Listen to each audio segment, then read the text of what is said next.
Welcome back into the Pick and Roll NBA podcast with Jet and Sap, presented by Full Press Coverage. Sap, I've been very happy recently, which is a big change from earlier in the season because my Boston Celtics have been on a tear, and specifically one Jayson Tatum has been on an absolute tear.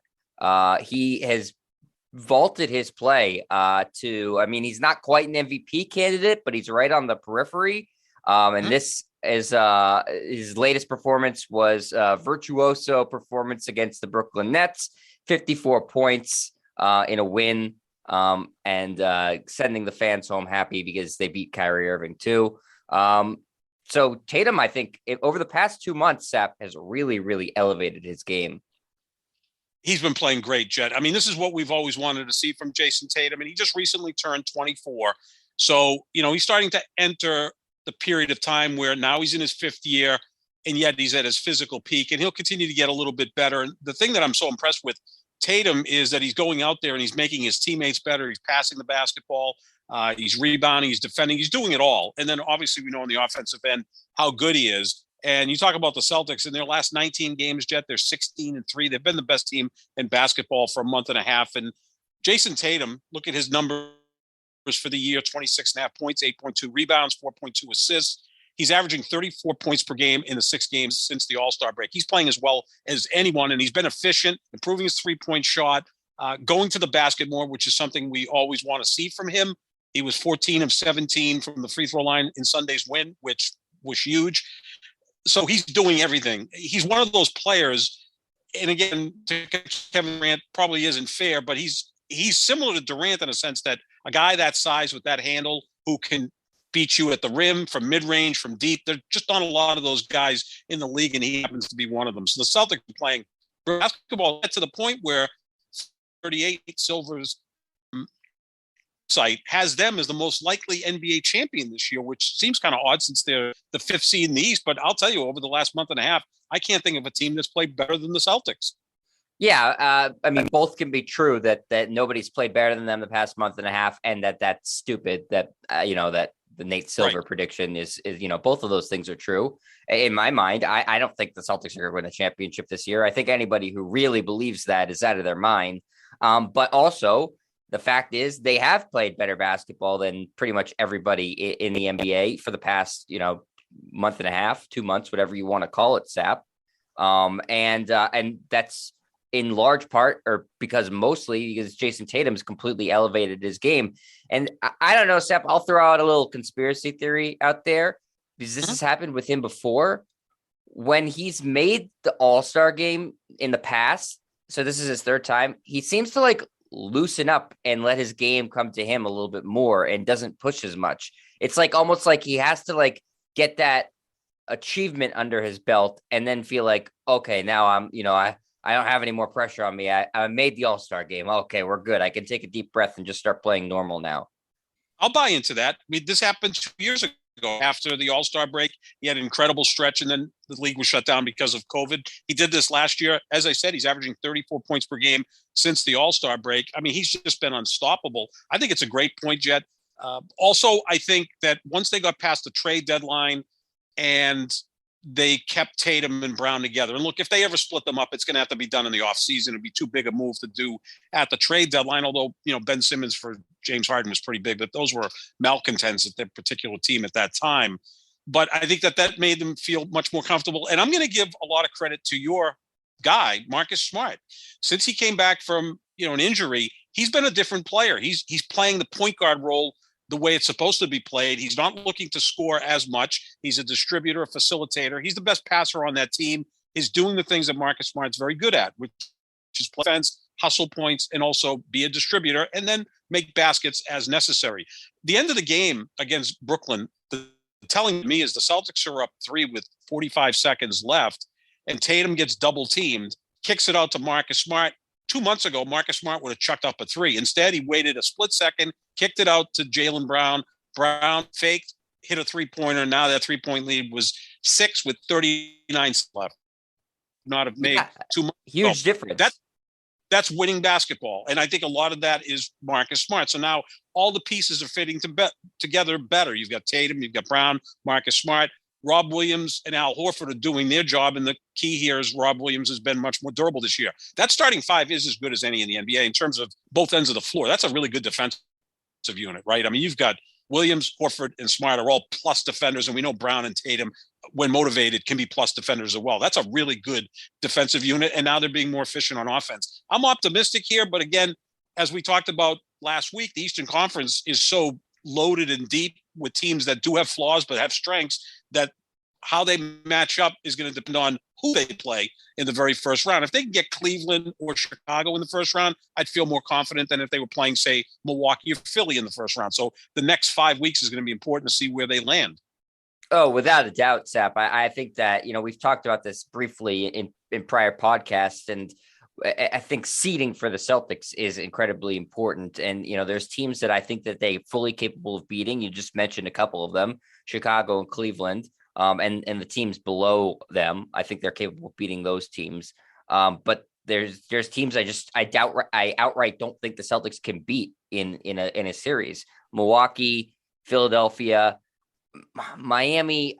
I think that's a toss up. I think the Celtics would have a really hard time against them. And I would pick Miami in that series, but I think it would be closer than if they were to play Milwaukee or Philadelphia, or even if the Nets can get fully healthy.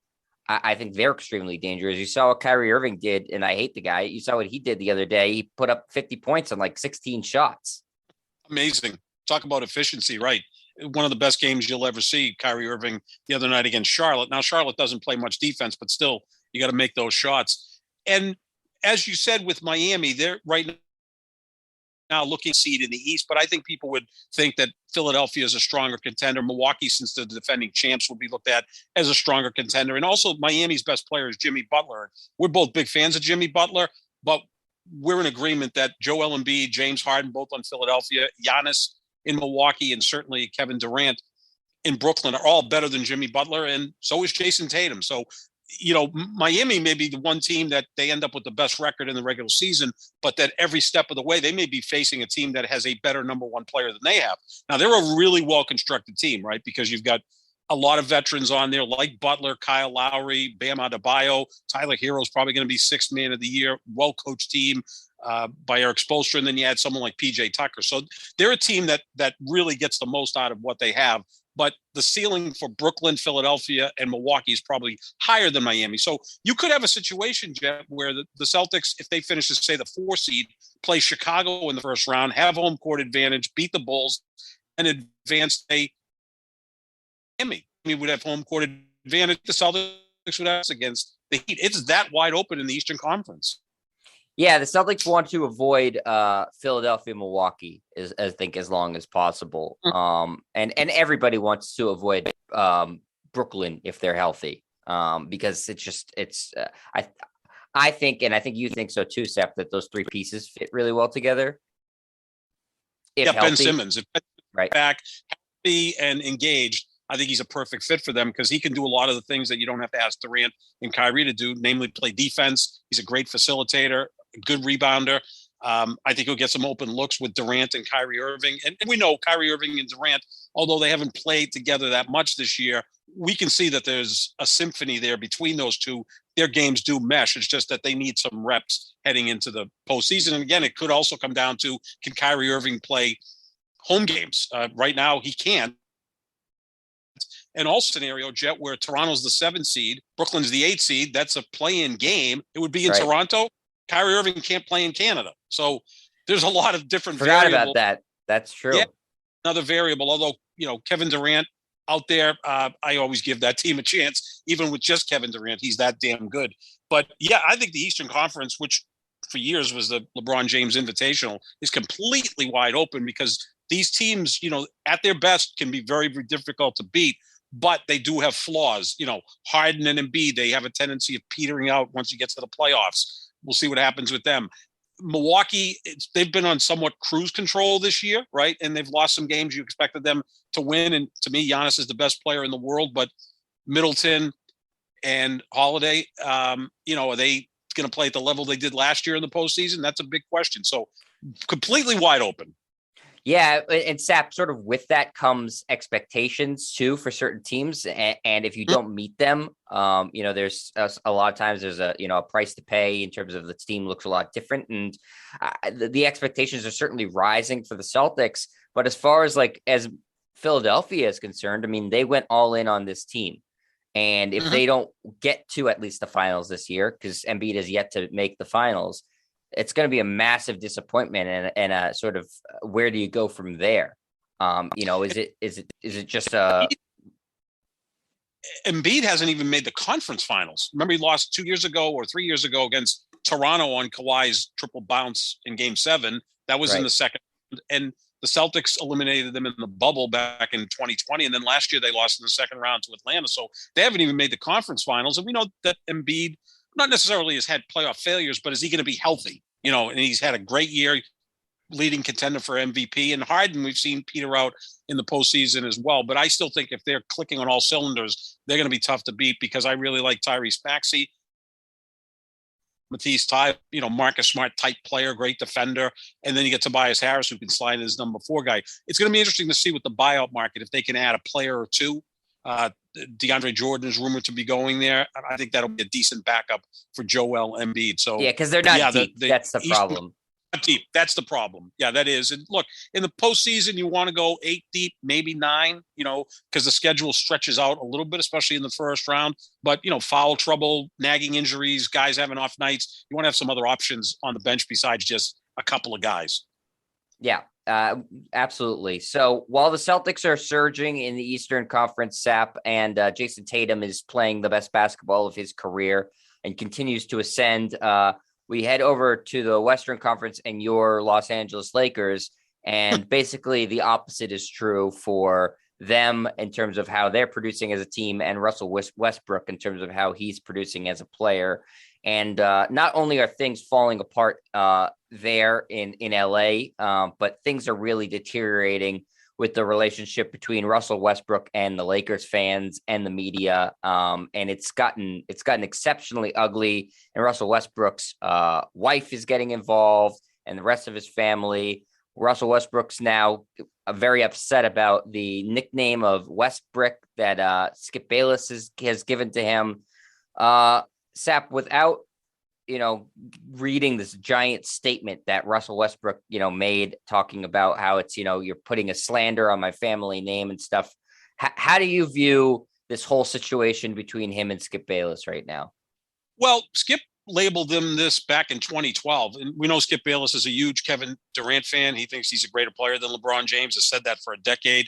And when Oklahoma City would have any issues, whether it was losing the 2012 finals to the LeBron James led Miami Heat, or 4 years later losing to Golden State, and it was always Westbrook's fault, although Durant didn't exactly step up either. So he kind of gave him that nickname. And look, it kind of fits. I mean, we're talking about a guy this year who continually gets worse as a shooter. He's averaging 18 points, 7.6 rebounds, and 7.2 assists per game. Again, he's a volume player because he shows up every night and he busts his ass on offense, not necessarily defense. But I like to look at shooters' splits. He's shooting 43% from the floor, 28% from 3, and 67% free throw line. He's a point guard. Like, your point guard has to shoot 80% from the free throw line because, in theory, at the end of the game, if you're up a bucket or two, they're going to foul the point guard because he has the ball in his hands. Well, he's not going to help you with that. I think he's being a little bit oversensitive about this. And I like Westbrook, the person, more than I do the player. I think he's a good guy. I mean, he's very charitable, interesting, great family man, all that stuff. I do like him. On the court, it's a different thing because he just hasn't evolved as a player. And now as that athleticism wanes a little bit, he's not quite the player he was even last year with Washington. And Skip Bayless is paid handsomely, $6.5 million a year, to needle people. And that's what he's very, very good at. I just have to remind people that, Westbrick, it's not a derogatory name. It's not as if Skip is calling him a racial slander. If fans start with racial slanders, that's awful. We can't have that in the sport of basketball or anywhere. I get that. But I'll remember back in 1984 when the Lakers lost to the Celtics and Magic Johnson had a really bad final series. He had a nickname, Tragic Johnson, for the next year. And this is a guy who had won 2 championships already and had been 2 finals MVPs. And because they lost to the Celtics in 7 games, and he had, missed free throws and, ran out the clock at the end of a game when the Lakers didn't even get a shot off to potentially win that game. He was labeled Tragic Johnson. That was the headline. And he fought through it. They won the championship the next year. Then he started winning MVPs and he won 2 more championships. So West, like I said, I like him a lot, but he can't be oversensitive about this. And he was talking about how at a PTA meeting, that his 4-year-old son is very proud of the name, which is awesome. That's an awesome story. But, obviously you don't want to see any of this fall down to the kids or his wife or anything like that. But again, $44 or $47 million a year, you're in the public eye. That's not that bad to be called Westbrick. Shoot better, start winning, and maybe the nickname will subside. Yeah, it's definitely a tricky situation because the fact that his family is now involved in it's not right. And I think the fans have been rightfully frustrated with his play, like you said, because he hasn't evolved and he hasn't been willing to take on any sort of a different role. So from a fan perspective, I get that it's frustrating, and I would be upset with him as a fan of Lakers, but he's also, him and his family have been getting death threats, which is not even saying over the line is not even, getting to the crux of the matter. It's beyond over the line. There's been, racial taunts and stuff like that. So completely unacceptable behavior from some fans. You can't even really call them that, because if you're treating a player like that, you're not actually a fan. That's not the same thing as, people teasing him about his shooting. Is he upset when he's on Checked in a Fool every week too? Them showing the highlights of him hitting the top of the backboard with his shots. Like, I didn't see him mention that, but that's, arguably just as embarrassing as the Westbrick nickname. Yeah. And that's where you get the nickname, right? Because I didn't pull it out of thin air. I mean, it's right. No, apt. It's apt. Absolutely. To Skip Bayless's credit, it's not clever, but it's apt. Look at the number and guys that, when they miss very closely.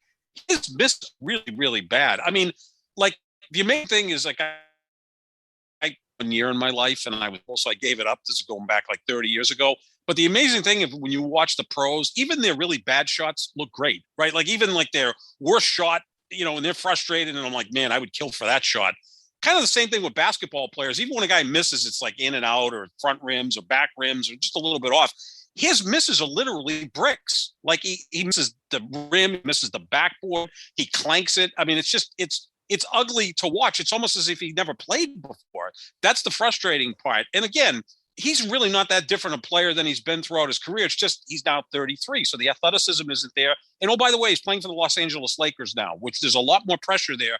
Yes, last year he's in Washington. The year before that in Houston. His entire career before that was in Oklahoma City. So he kind of could fly under the radar, and people would just follow his highlights, and the team would win. And you'd say, wow, Westbrook is averaging 22, 12, and 12, which is, I believe, what he averaged last year, which is crazy.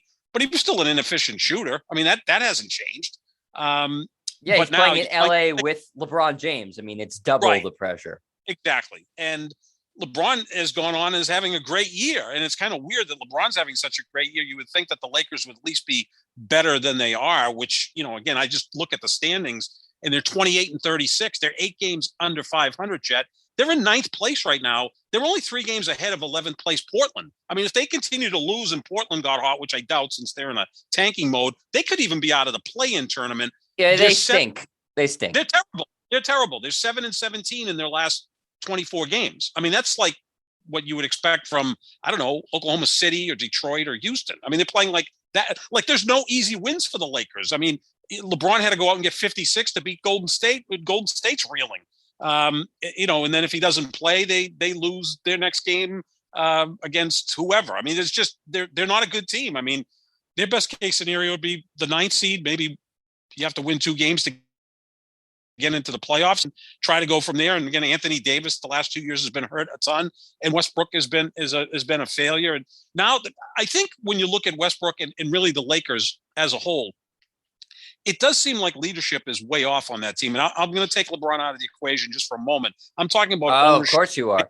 Well, I've got to take him out. He's only a player, Jet. He has nothing to do with the roster construct. But the Lakers, yeah, if you believe that, I've got a bridge to sell you in Brooklyn. But you look at it like Jeannie Buss, she battled her brother to get control of the team. Now you've got Kurt Rambis, who was a starter on championship caliber teams, but he was just kind of a role guy. He's now involved. Linda Rambis, Kurt Rambis's wife, is best friends with Jeannie Buss. Right. She's involved. You got Rob Pelinka, who was a former agent, who's the general manager. Now I understand Phil Jackson's getting somewhat involved and advising Jeannie Buss on how to handle Russell Westbrook. And then at the trade deadline, the Lakers made no moves because they basically said to LeBron, you put this team together, figure it out. Like, we're not going to just, eat contracts or do whatever's necessary. So now they're just kind of in a spin. And who knows what's going to happen? I mean, Frank Vogel's going to lose his job, right? Because in the NBA, it's undoubtedly. Yep. I mean, is Phil Jackson at 76 going to coach the Lakers next year? No, LeBron hates him. Hates him. Absolutely hates him. Has been very clear about that, by the way. It's not a secret. He said it openly, basically. Yeah, I think when he called LeBron and his posse, it was a turnoff for LeBron. I don't think Jackson is a racist at all. No, but he's an old white man. An old white man who's out of touch, so I think he offended LeBron. So, yeah, I can't see that happening. LeBron originally wanted Ty Lue to be the head coach. That would have been a better choice than Frank Vogel. But the Lakers lowballed Ty Lue, if I'm remembering correctly. And the Lakers are a weird franchise. They I hear all these different things. And by the way, I forgot to mention Magic Johnson still has his, fingers in the middle of the pie or whatever. So you've got all these different people advising Linda Buss instead of just having a really strong Jeannie. Linda Buss is Linda Rambis. Linda Rambis is Kurt Rambis. I'm all confused with the names. It's a lot of people involved. That's how you know it's not good, is when you have all these people on the periphery. I can't recall who it is. That's never good. Like you have to have that one strong leader. Have a president of basketball operations. Like Brad Stevens. Like Brad Stevens, right? Look at the Celtics. Best team in basketball the last month and a half. Why not? But that doesn't work that way with the Lakers. And the Lakers are always it's a weird thing. It's kind of like a family business. And like, they're similar to the Celtics. They want to bring Celtics back into the fray, right? Like Phil Jackson won 5 championship with the Lakers. And, you have Magic won 5 championship with the Lakers. It's like, it's very incestuous. And sometimes it doesn't work. Maybe you need some outside ideas. In a sense, the Lakers have become kind of like the Dallas Cowboys, a huge brand, but one that hasn't been successful other than winning the championship 2 years ago over the last decade. And, I think a lot of it is they haven't adapted to modern times of drafting, developing, and again, Sap, we've talked about this. They haven't been well run for a long time. They fall ass backward into the stars because of where they're located and their history. Exactly. I mean, they were able to get Shaq and Kobe. Kobe was the 13th pick in the draft by Charlotte, and he didn't want to play there, so they traded Vlade Divac for Kobe Bryant. Kudos Jerry West. That's one of the greatest trades in NBA history, right? And then Jerry West was all over that. Yep.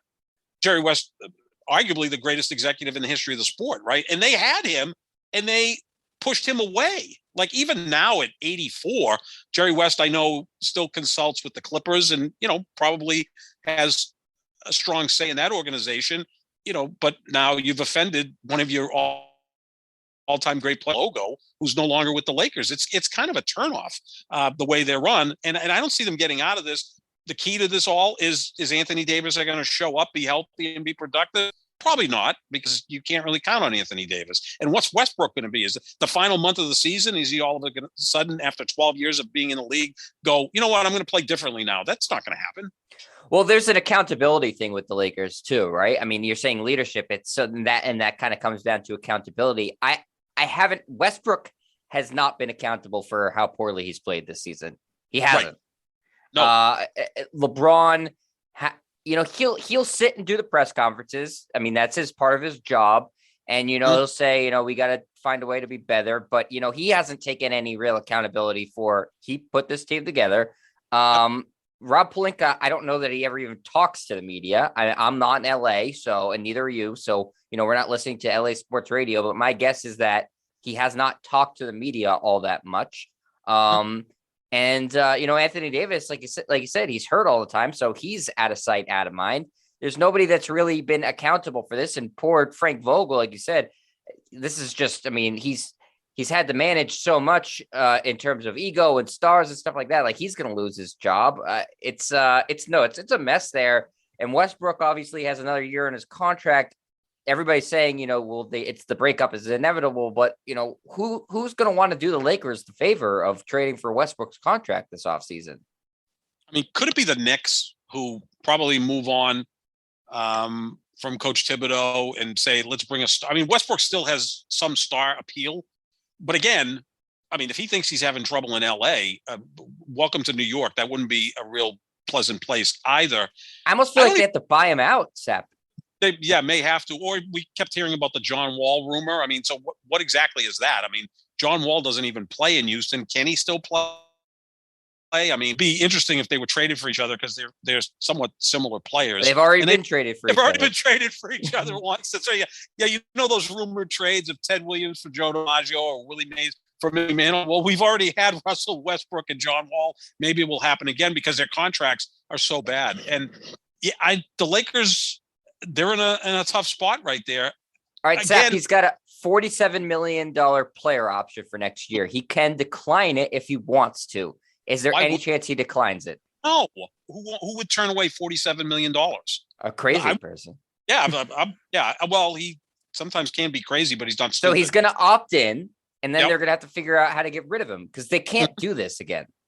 No, can you sit down with him and say, Russell, you have to change the way you play? No, you can't do that. He's not going to have any part of that. Like, he couldn't play with Durant after a while. He couldn't play with Harden.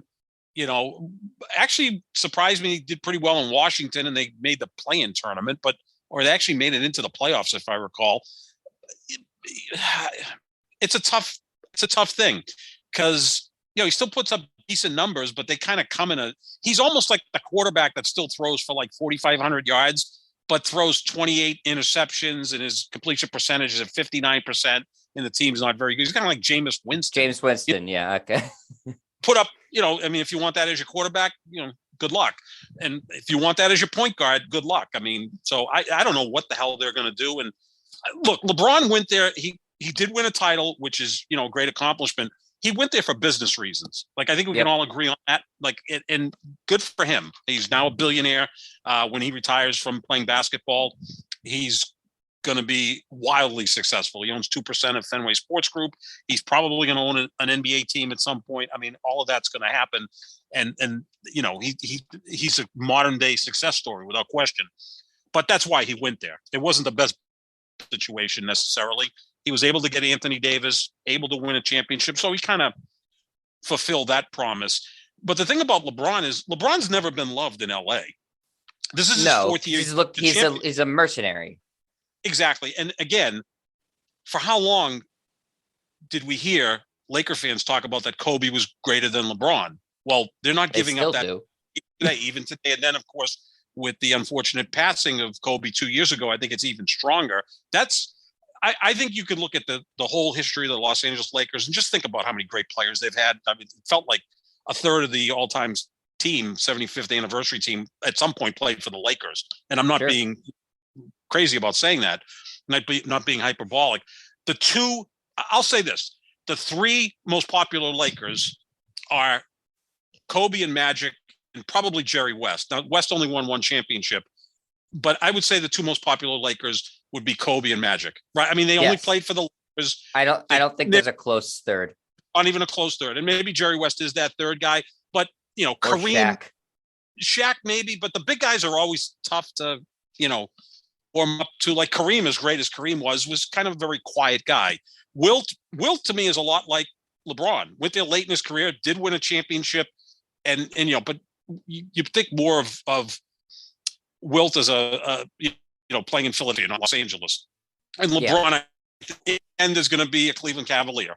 He played 11 years there, did win a title. But so LeBron's not even beloved in LA. We've seen the racial signage on one of his houses and the mural that was whatever. The mural of his that was spray paint. defaced. I was going to say defecated. That's not the right word. It Defaced. may have been. I don't know. May have been. Who knows? So he's never been loved there. I mean, they want to win a championship, and they equal the Celtics in championships, and he was the biggest reason. He's never been beloved there. No. I mean, if he came here to end his career, you think he'd be beloved by the Celtics? They'd say, okay, great, you got LeBron James, maybe you win, but you booed the guy for 15 years. Of course you're not going to embrace him. No, once he chose to be a mercenary, he's not going to be beloved in any other market except for Cleveland's his hometown. Well, Akron is, but so I guess they'll always forgive him and accept him there. But yeah.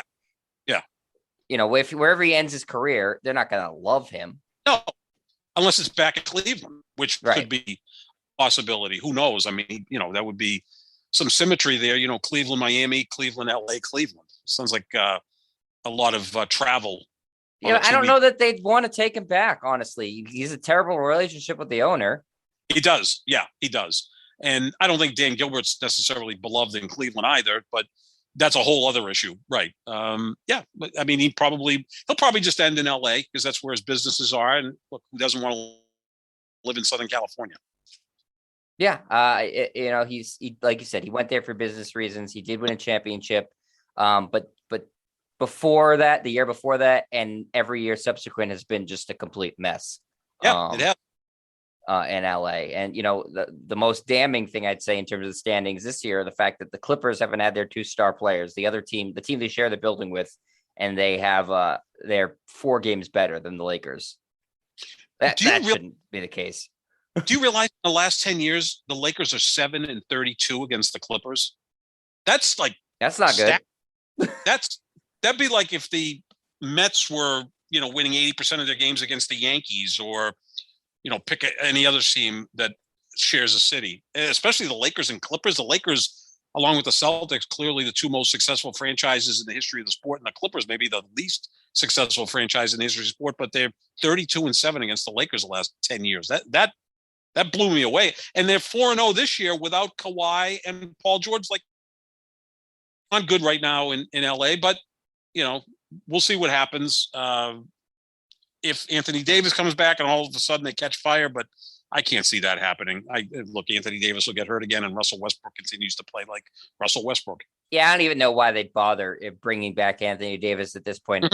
It just, the morale seems so low there. What I just, when the team they're hanging their heads, their body language is as bad as it is. Why even play for this season anymore? I just don't see the point.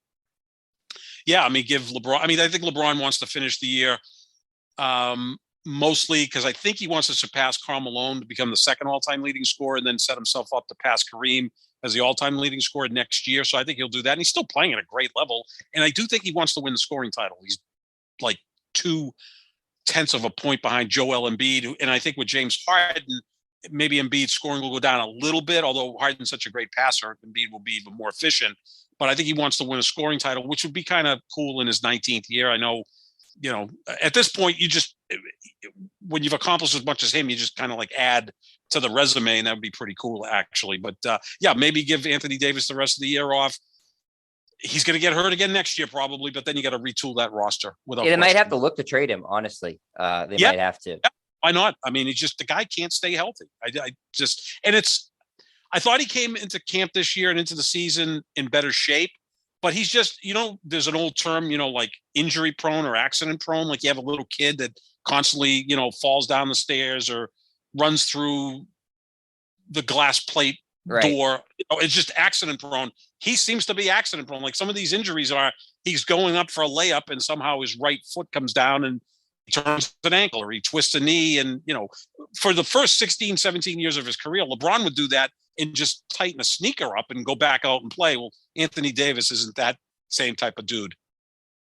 No, he's not. And, sometimes that happens with the bigger guys too. And he's, LeBron's has been a physical freak his whole life. Yep.